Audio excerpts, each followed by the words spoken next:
behind the scenes, and probably a lot of the employees do not even know that they exist. So I have invited Mr. Tim Justice, who is one of our mobile patrol officers, to give you an awareness of the work that they do, of the very important work that they do. So at this time, I would like to present Mr. Tim Justice to come up.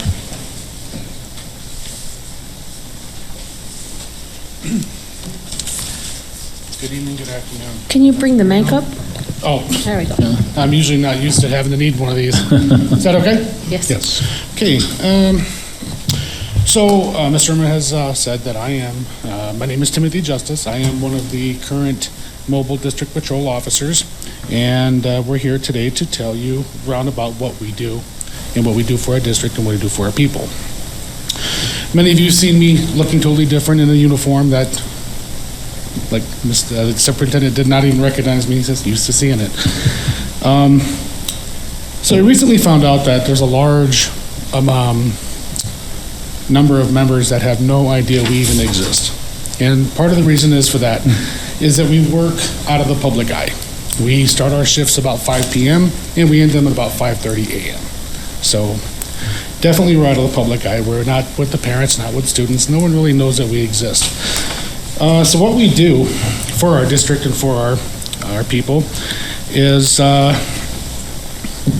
we are, like I would say, the first line of defense in our public, in our structures, our schools, our students, and our teachers and our staff, including yourselves, as we have stood by in our board meetings before, and you've all seen us here. So that's just that's a small part of what we do. Other things that we do that no one really understands is that, one, we save this district a lot of money.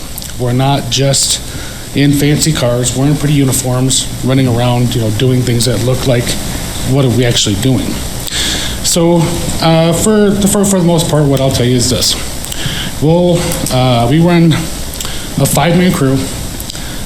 Generally, most of the time, we're working alone, 1-man unit on the road, until at least 2 hours when the next person comes on.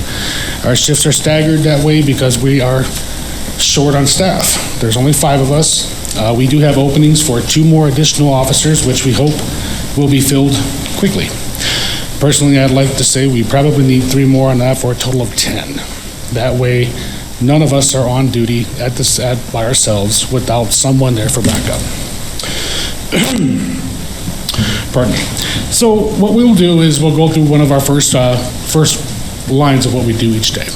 We'll come on shift. I start my shift at 5 p.m. First thing I'll do is I'll be by myself, and I'll pick one zone that I want to work in that day. I try to pick something that's relevantly central to our district. This way I can get from one place to the other in a reasonable amount of time. I'll pick my zone, then the next officer will come on. He'll advise what zone am I on. I'll advise him what zone he's on. He'll pick a zone. So now we have 2 officers in 2 different zones. We have a total of 4 zones that cover all district schools and properties. So what we'll do is we'll get on duty. We'll go to our first location at random, like I'll say Highland Elementary School. We'll go to the location. First thing I'll do is I'll take a look around the parking lot. There should be no one there except custodians that left on duty unless teachers are running behind. If we see a large amount of vehicles, then we check that out. If there's no vehicles, then we move on to the next segment, which is checking the fence lines.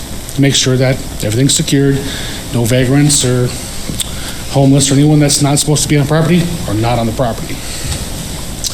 After that's checked and made sure that it's secured at that point, we'll exit our vehicles and we'll actually physically walk around the school.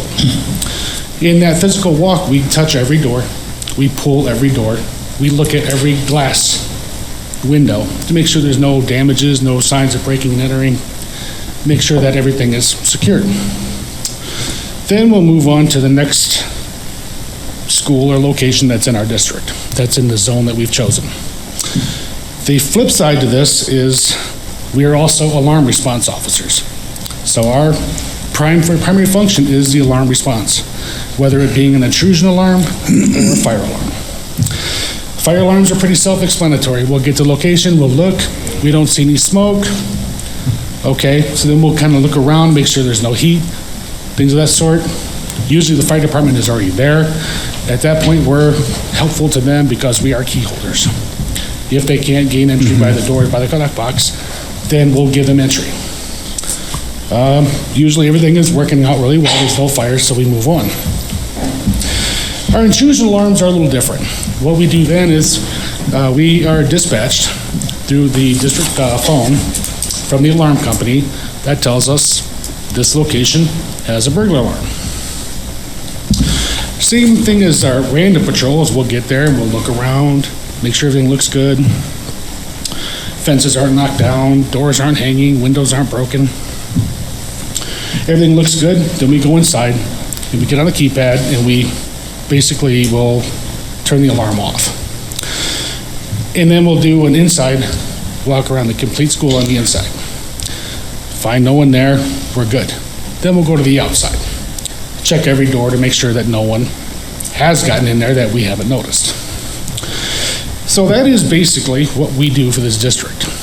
During that check of all these different properties, we also look for like the water sprinkler systems. Sometimes maintenance may hit a head, break it, and we have water shooting in the air. Water is a horrible thing to waste, and it's not cheap. We've saved the district a lot of money by finding these, reporting these, having the PPD come out, shut the water off, and repair those sprinkler heads. Just one of the little things that we do, that no one really knows that we do these. Out of all the things that we do that I've mentioned, we do have one thing that's very important to us. This is why we do what we do. This is our prime goal. This is our heartfelt reason for being out there. Every night when we go to these schools and we check all these doors and check all these windows, what we're doing is we're making it safe for all of our students and all of our staff to come to work the next day. And we give them the assurance that they can come to work and our teachers can be safe, educate our children, and our children have a safe place to be while they're being educated. That is our heartfelt goal. That is what we do every day, and that's why we do what we do. And that being said, anyone have any questions? Board members? Thank you. No. Jeremiah? Madam Court, are you with us? Sorry, yes, ma'am. Yes, President Tenorio, I am, and I do not have any questions. Thank you. Your window like goes behind the slide, so I can't always see you. That's okay. I'll remind you when I need to speak. Good. Thank you so much. Good to know.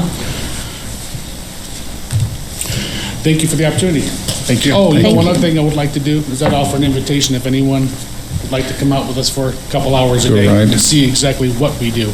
I can tell you what we do, but to see it firsthand is a lot more educational. I would take you, I like getting out to the school, so I'd take you up on that offer. I'm on the email, sir. Just go ahead and send me a letter. We'll get it set up. You say 5 a.m. or p.m.? 5. Yeah, 5 a.m. Special arrangements for you. I start at 5 p.m. p.m., okay. Yes, and then we go to that's 5. easy.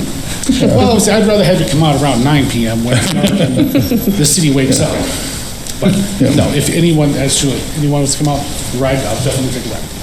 Thank you. Thank you, Mr. Justice. Thank you, Ms. Valdespino. Yes, thank you, thank you.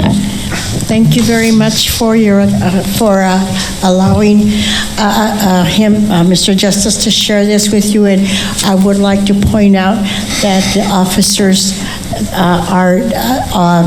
and as I mentioned, they are not armed, and they do this without being armed at all.